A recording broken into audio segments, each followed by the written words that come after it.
Hello, so I'm kind of just out on a little stroll and thought, what the perfect time to create a video. So here I am. Something that keeps coming up for me recently that I really want to touch upon is, why do people pleasers, why are we so willing to take the blame for something? Honestly, my ex has blamed me for him reaching out and speaking to loads of girls, and my mind tried to blame myself as well, to the point where I was willing to be like, yeah, actually that is my fault, that is me. Hi, my name's Courtney. Thank you for being here today. If you're new here, then I'm kind of just on this bizarre journey right now in my life where I'm trying to figure out everything. I'm 27 years old. I have 2 children, just broken up with my fiance, and on a journey of just trying to be me for the first time in my life, trying to actually figure out who I am and what I'm here to do and what do I need in life, rather than always so easily putting everyone else's needs first instead of my own. So I'm kind of just on this journey figuring that all out. So thank you for being here. It's a pleasure and an honor.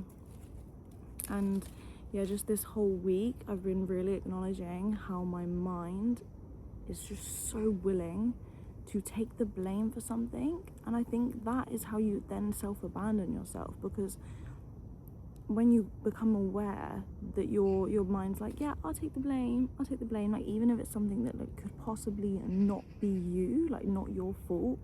But then, because we're so busy trying to please everybody else, trying to please the authority figure in the room and trying to do everything for everyone else, we are literally abandoning ourselves for the pleasure of someone else. So we're willing to take blame for something that literally has nothing to do with us.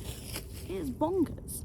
It's absolutely bonkers when you really put it into hindsight and perspective.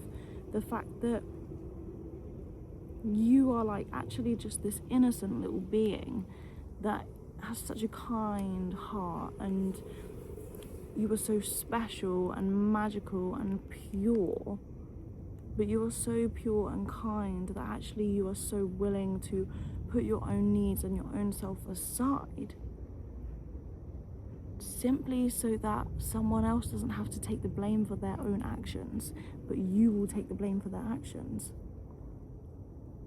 And I think this is so important to touch on, because you might not be aware that you were doing it, but if you know, and if you're watching this video, you probably do know, but if you know that you are a people pleaser, then be aware in your day-to-day actions of how much you are willing to take the blame for something.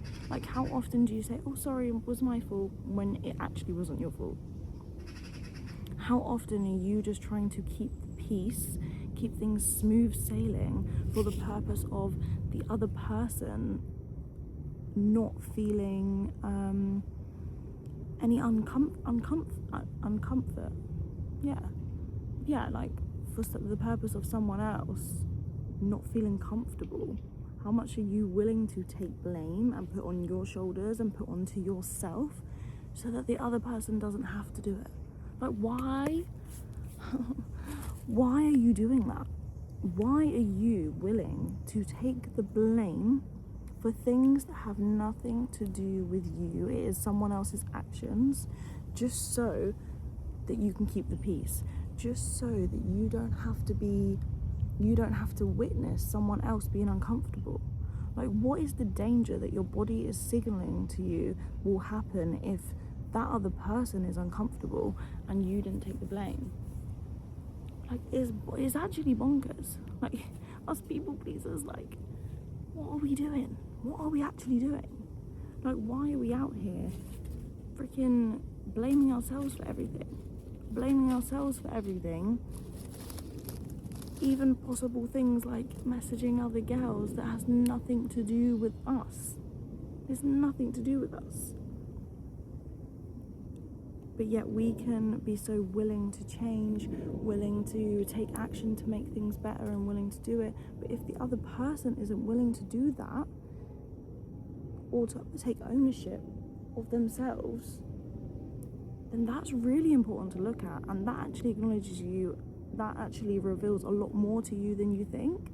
And I think as well, something that I've really been realizing recently, which is so bizarre to me, so like I used to get really stressed out at like doing things around the house, like, hello, what is that? Oh, is that a wasp? Hello. I used to get, what is that? Oh, sorry darling, am I sat on your little nest or something? I used to get really stressed out doing things at home because I just thought that that's the way that I was. But since me and my ex-partner have ended things, I don't get stressed out anymore, and I realised that it was actually because my body was feeling the tension of trying to perform. When you were in performance mode and you were constantly trying to perform, to live up to standards or to be a particular way for someone else, your body enters stress, and therefore everything that you are doing is constantly causing your body to be stressed, and therefore chaos happens and you act in ways that aren't even you, but you think that it's you and you think that you're the problem and you think something's wrong with you, but actually it's your surroundings that is triggering your body that is then causing you to respond in that way. What on earth? How crazy is that? And I know this because my body has been feeling really calm recently, and I'm like, normally I don't feel like this, but it's because my body, your mind will always try to be ahead of your body, and your body remembers the truth and your body knows the truth.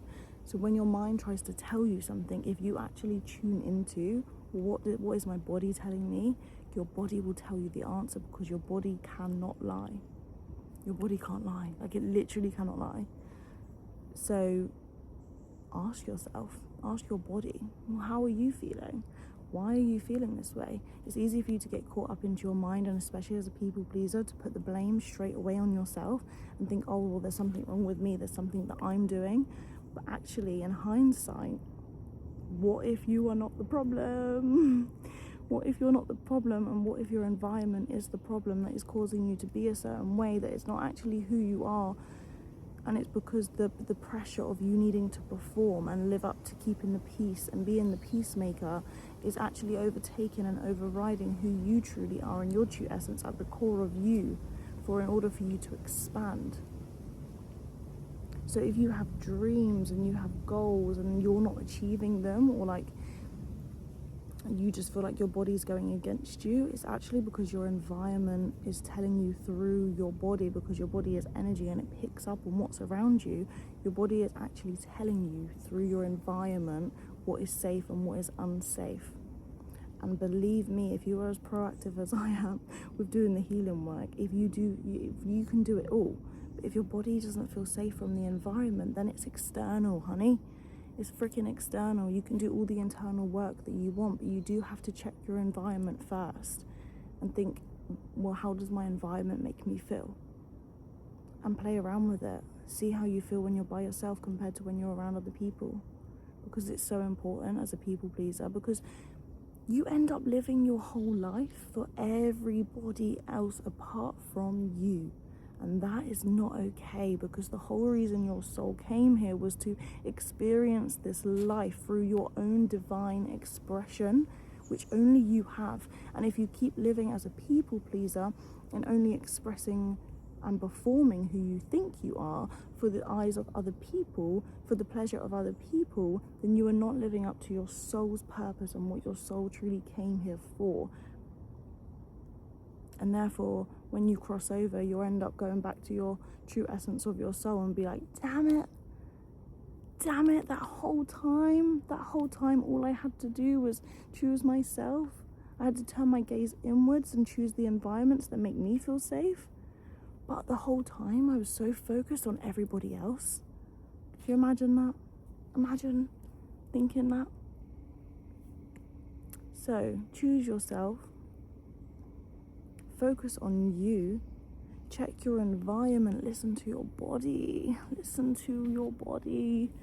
It is a sacred temple. It is your sacred temple. And if you are actually feeling anxious or stressed and your body is feeling triggered, there is something in your environment that is causing that to happen. And yes, you can do all the inner work and you can keep blaming yourself and keep thinking that you are the problem. But what if you are not the problem? What if you're not the problem? And what if blaming yourself is only actually abandoning yourself? Anyway, what if blaming yourself is abandoning yourself? Ooh, love that. I am going to continue on my walk now, and we will continue this conversation next week to explore further about how to actually just be ourselves in this reality and to walk here as our soul, because there's nothing more important than that. I love you so much. Keep being strong, keep doing it, and stop pleasing everyone else apart from yourself. I challenge you for 1 week to do what causes you pleasure. Choose you. Take action on you. Step up to you. Live here for you. Love you.